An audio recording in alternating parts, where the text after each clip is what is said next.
الله إلا إذا دعوت إلى التوحيد.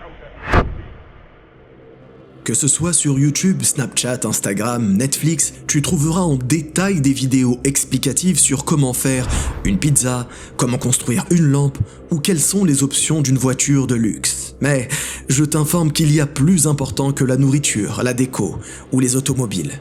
Oui, et ça s'appelle le tawhid. Que tu sois musulman ou non, noir ou blanc, femme ou homme, jeune ou vieux, nous avons tous ce même besoin de savoir pour quelles raisons nous avons été créés. Nous, ce monde et tout ce qu'il contient. Une seule réponse, at-tawhid, l'unicité. Pourquoi ? Car qu'existait-il avant cette création et qu'existera-t-il après cette création ? Allah, subhanahu wa ta'ala, il est celui qui a créé le temps sans y être lui-même concerné. Il a créé les anges qui ne désobéissent pas, les démons qui ont toujours corrompu la terre. Puis, dans une science que seul Allah détient, il créa l'être humain.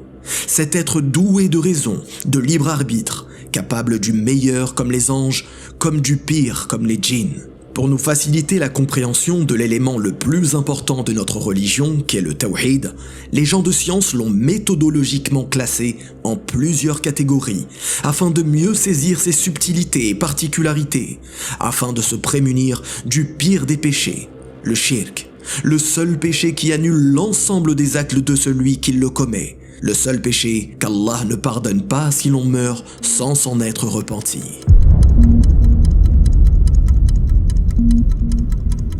Si je devais te demander les attributs d'une voiture, d'un iPhone ou de ton plat préféré, tu me le décrirais selon des attributs très précis et détaillés, de façon factuelle ou sentimentale. Eh bien, sache qu'Allah te fasse miséricorde, que ton Créateur n'est pas seulement celui qui a tout créé. Il n'est pas seulement celui que nous devons prier, non. Ses noms et attributs sont multiples, nombreux et impliquent énormément de choses importantes dans ta vie au quotidien qui font de lui le seul digne d'adoration, Allah. Mais attention, il y a deux types de noms et attributs. Le premier type, ceux dont les créatures peuvent être aussi concernées. Il faut alors avoir la conviction que rien ni personne sur cette terre ou dans l'ensemble de la création ne peut égaler Allah dans ses noms et attributs.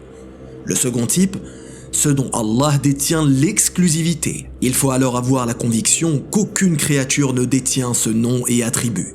Je te donne un exemple. Pour le premier type, si je te cite le nom Al-Basir, celui qui voit tout, on peut dire que l'être humain a lui aussi la capacité de voir, mais sûrement pas de la même façon qu'Allah, qui lui a la capacité de voir à une infinie distance, la fourmi noire sur une pierre noire dans la nuit noire. Ainsi, ni l'être humain, ni une quelconque autre créature n'ont la capacité d'égaler ou de dépasser Allah dans cet attribut. Pour le second type, si je te cite le nom El-Quddus, celui qui n'a aucun défaut, ou bien El-Khaliq, celui qui a créé à partir du néant, nous sommes tous d'accord que ni l'être humain, ni une quelconque autre créature ne possède ces noms et attributs. Alors que se tient à Paris le salon de la voyance à l'espace Champéret, on assiste au développement de la voyance par téléphone. La voyance est un exemple assez explicite. Celui qui croit qu'un autre qu'Allah a la capacité de connaître le futur ou l'invisible se rend coupable du pire des péchés, le shirk. Pourquoi ? Car il n'a pas unifié Allah dans les noms et attributs, en ayant pour conviction que seul Allah connaît l'invisible. Huwa al-alim, c'est lui l'omniscient. Par exemple, sur ce site, nous pouvons observer une liste de saints en face d'une pathologie médicale, et juste en face la ville où se trouve ce saint. La liste porte un nom sans équivoque puisqu'elle indique « Liste des saints guérisseurs invoqués », subhanallah. Qui est le seul guérisseur ? Allah subhanahu wa ta'ala. Et nul en dehors de lui n'est capable d'apporter la guérison. Bien entendu, toutes les causes médicales doivent être faites pour se soigner à travers les traitements, la consultation de spécialistes qui sont une cause à la guérison.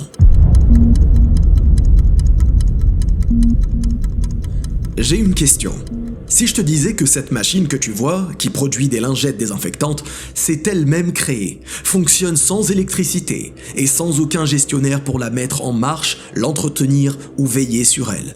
Avec certitude, tu me traiterais de menteur, et tu n'aurais pas tort, car il faut bien des personnes qui installent les différents composants du produit, il faut bien des personnes permettant de produire l'électricité nécessaire au fonctionnement de cette machine, et il faut bien des personnes pour entretenir ce système, ou simplement des personnes pour surveiller son fonctionnement.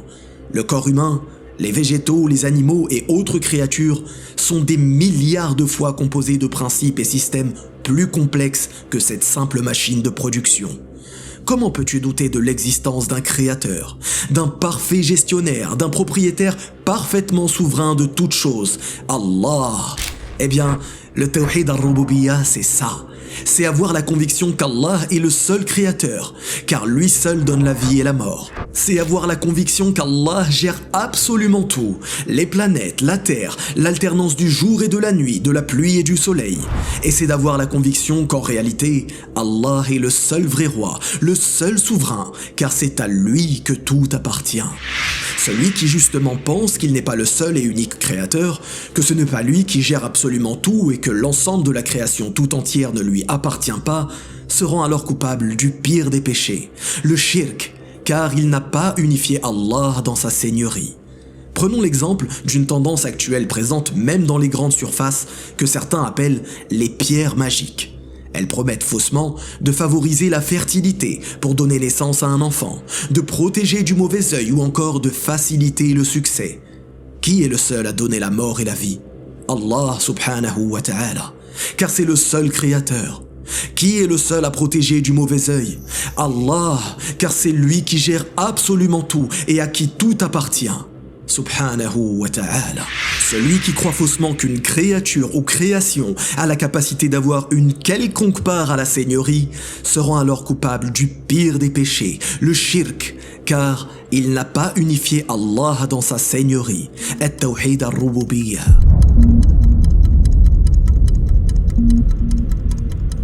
Tout d'abord, qu'est-ce qu'une adoration?